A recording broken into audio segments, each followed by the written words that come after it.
Quando a humanidade irá querer ser justa o bastante para não mais se omitir a respeito disso? As mortes inusitadas dos últimos papas pré-conciliares e as suspeitas a respeito delas.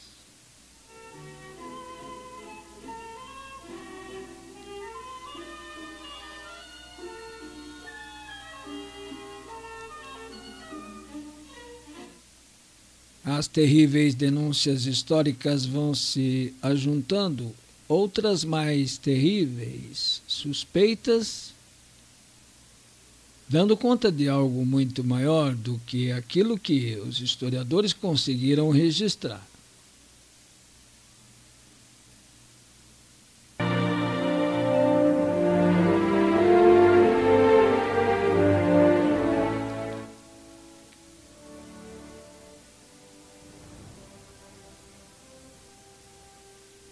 A grande conjuração histórica, como no tempo, e no termo usado pela irmã Lúcia,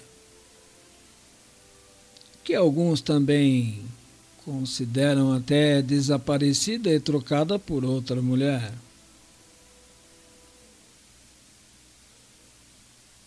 Tal assunto até nos assusta. Mas quem conhece as Sagradas Escrituras entende que a história humana do livro do Gênesis ao do Apocalipse segue o desenvolvimento de uma conjura metafísica do mal contra o bem, do engano contra a palavra divina, da perfídia, dos poderosos contra o Verbo de Deus. Como ele é representado nos tempos cristãos pelo pontífice, sucessor de Pedro, esse passa a ser, ao mesmo tempo, o obstáculo.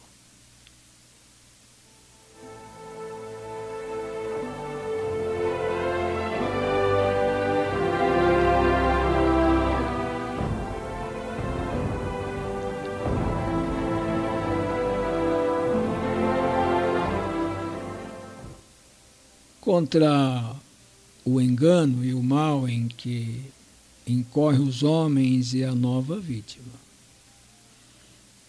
É ilustrativo, portanto, que num dos mais completos trabalhos sobre Fátima, do irmão Michel de la Santa Trinidade, da Contra-Reforma Católica, o abade de Nantes, e que se trate também do tempo de João 23 para desenvolver o tema, era previsto um quarto tomo, cujo primeiro capítulo era o drama de 1960. O drama de 1960 como obstáculo, a apostasia foi eliminado. O abade de Nantes, com irmãos da CRC em Roma, em direção ao Santo Ofício, para apresentar o líber da acusação contra João Paulo II. Os outros capítulos seguem esse tempo de ruína católica com o Vaticano II. Testemunhado pelas 3 visitas do padre de Nantes com seu grupo em Roma para levar, respectivamente, em 1969, a Paulo VI e em 1979 e 1989 a João Paulo II. Os conhecidos liber da acusação, libelos de acusação por heresia, cisma e escândalo público.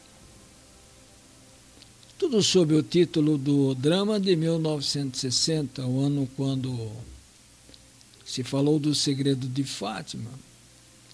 Segundo as palavras da irmã Lúcia ao cardeal Ottaviani, Então parecia mais claro que se veria o drama previsto que Roma perderia a fé e se tornaria a sede do Anticristo. Previsto por Nossa Senhora em La Salette para o nosso tempo, em 1846. Apesar da dimensão desse perigo, todos parecem evitar a verdade dessa conjura e do desastre que tocaria a Santa Sede. E o quarto livro do irmão Michel, que deduzia sabiamente essa eliminação do obstáculo papal. Não foi publicado e o seu autor entrou no silêncio de um convento. Mas o desmantelamento completo da defesa da Igreja, iniciado por infernal coincidência, com o conclave onde foi eleito o modernista filomaçom João XXIII, tornou-se uma espantosa, mas calada realidade. Qual é a causa próxima dessa época derrocada? Qual verdadeiro católico pode ignorar que isto se deve à eliminação do verdadeiro primeiro defensor da Igreja de Jesus Cristo, que é o seu vigário na terra, o verdadeiro Papa? Os fatos históricos que confirmam até hoje essa conjura metafísica são inúmeros, embora nem sempre aprofundados e, quem sabe por quê, escurecidos e ignorados. Comecemos pelos primeiros 50 papas que foram martirizados. Os seguintes não foram menos perseguidos e obrigados a defenderem a fé dos poderes imperiais até o tempo do triunfo da cristandade. Mas aí iniciaram perseguições à mesma verdade religiosa, que foram cada vez mais insidiosas com o aumentar de devastadores cismas e heresias. Bem, e assim chegamos ao tempo das revoluções modernas. E a Napoleão, que aprisionou e humilhou os papas de seu tempo, Pio VI e Pio VII. O papado passou a ser visto como um adversário do governo civil revolucionário, porque era obstáculo às alucinantes liberalidades modernas. Assim chegamos aos tempos de Gregório XVI e de Pio IX, e ao século passado como uma nova forma de perseguição interna numa igreja vastamente infiltrada pelas forças inimigas. Trata-se do tempo de papas que foram aberta ou secretamente condenados à morte por forças externas do mundo libertário, comunista ou maçom, com a convivência de clérigos que almejavam a modernização da fé.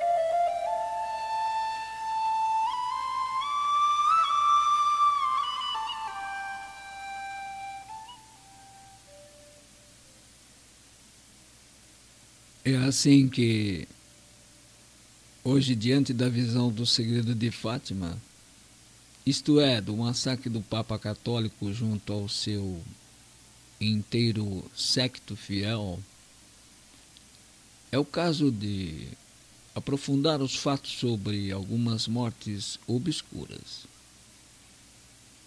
A primeira é extremamente crucial para a Igreja e o mundo foi a de São Pio X.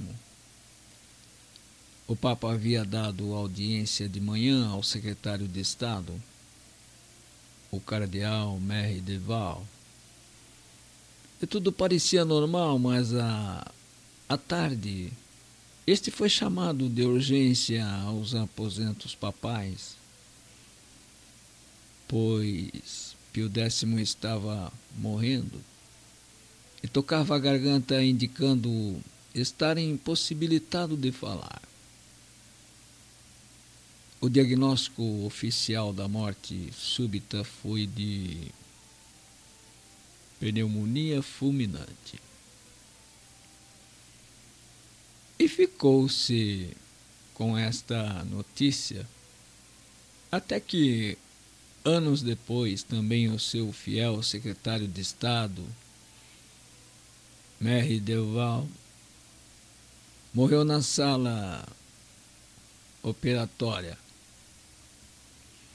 por uma intervenção de muito pequena importância, mas inesperadamente sufocado pela sua própria prótese dentária. Que dizer agora do fato de Pio XI? Teve uma morte repentina depois que publicou uma carta contra o pancrestianismo. Bem, atual operação ecumenista, né? O nazismo, o comunismo e a origem desses males, que são ideologias apoiadas por potentes lobbies terrenas. Pio XI, nessa sequência de planos para a eliminação do Papa, derradeiro obstáculo aos poderes mundiais. Pode-se duvidar que estes fossem ligados aos renovados planos dos Illuminati, da Baviera, sempre os mesmos, financiados pelos Rothschilds, que planeavam matar Pio XI, contrário aos planos deles.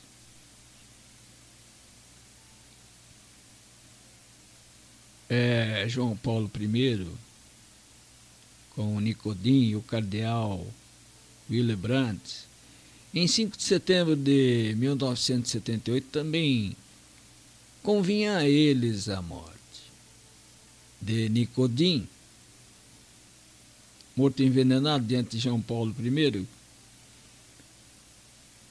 que justamente 23 dias depois foi provavelmente assassinado porque já estava providenciando bloquear as tramas da P2 no Banco Ambrosiano. Embora pessoalmente fosse ele também contaminado pelas tramas do Lutero II, ou melhor dizendo, do Luterano II. Não defendia a fé, mas as finanças eclesiais. A estas manobras poderia ser alheio o poder do dinheiro dos Rockefeller, que chegaram a cuidar do Banco Ambrosiano em Roma no caso do escândalo envolvendo a P2. Do mesmo modo, o atentado contra João Paulo II foi um engano político, só com feição religiosa. As dúvidas sobre estas mortes e certas outras internas ao atual Vaticano são muitas, mas resta a certeza que se instaurou uma forte perseguição interna à fé no Vaticano, na qual estão envolvidos diretamente os papas conciliares.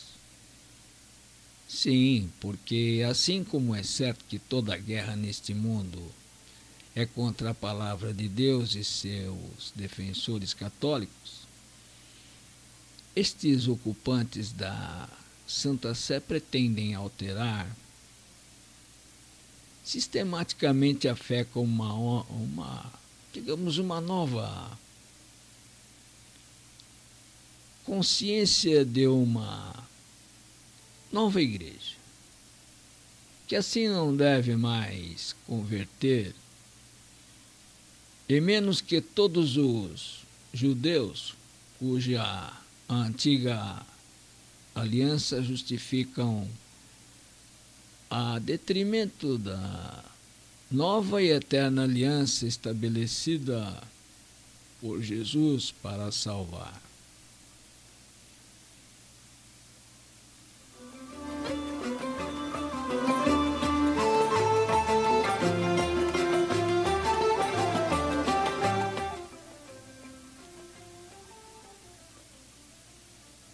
Qual o vírus fatal do filosofar, tanto maçônico como antroposófico, liberal e modernista desses falsos cristos e falsos profetas?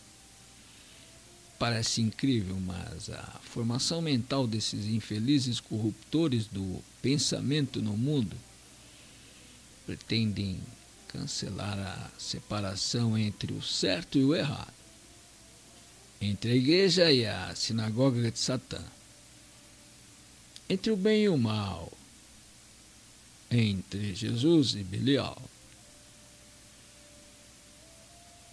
Haveria que obter a paz entre os opostos para atingir a paz nesta terra, aceitando tudo.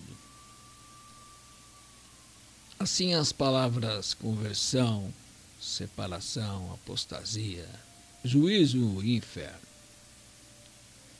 que Jesus repetiu na Santa e na sua evangelização,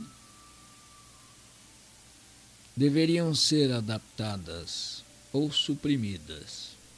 Em suma, a fé na incompatibilidade absoluta entre fé e heresia, como entre verdade e falsidade, deveriam ser eliminadas. Tudo entra na experiência humana, na pluralidade dos fenômenos terrenos, campo do qual não se devem excluir nenhuma religião, mesmo anticristã, e o ateísmo, para o qual hoje o Vaticano preparou o pátio dos gentios. Deste modo, até a carreira papal ficou aberta a todos os desviados inovadores, para a felicidade do mundo apostata.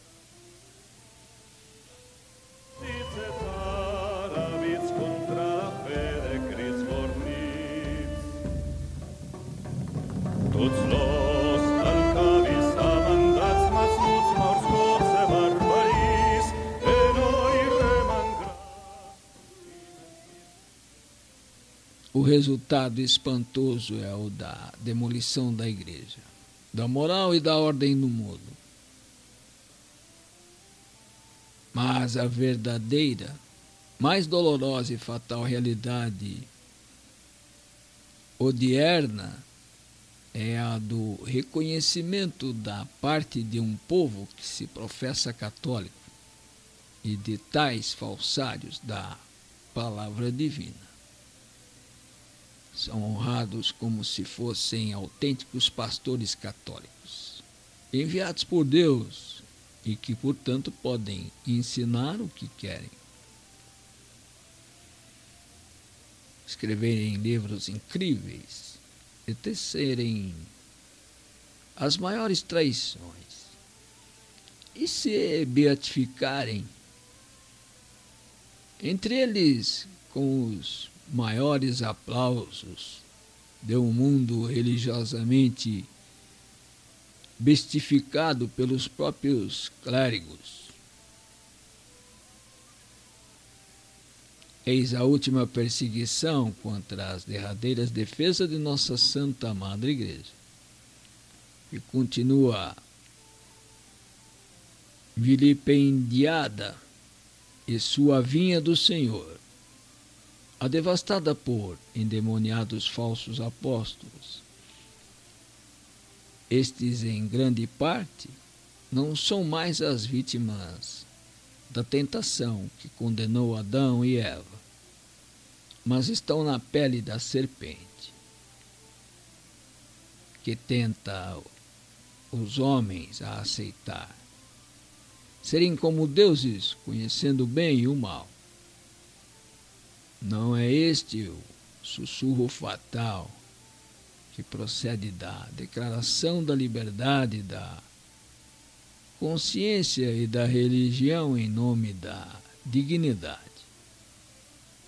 Emancipação humana da Declaração do Vaticano II. Fatos espantosos e horríveis ocorrem na Terra. Profetas profetizavam mentiras e os sacerdotes os aplaudem com as suas mãos. E meu povo ama essas coisas. Que castigo não virá depois de tudo isto?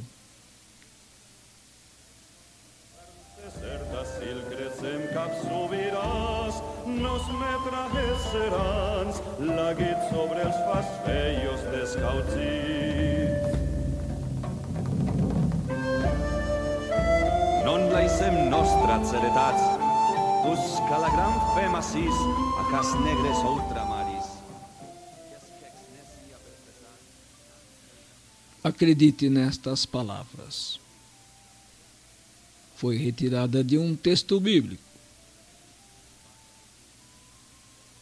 Que o coração imaculado de Nossa Senhora e Mãe interceda em nosso socorro.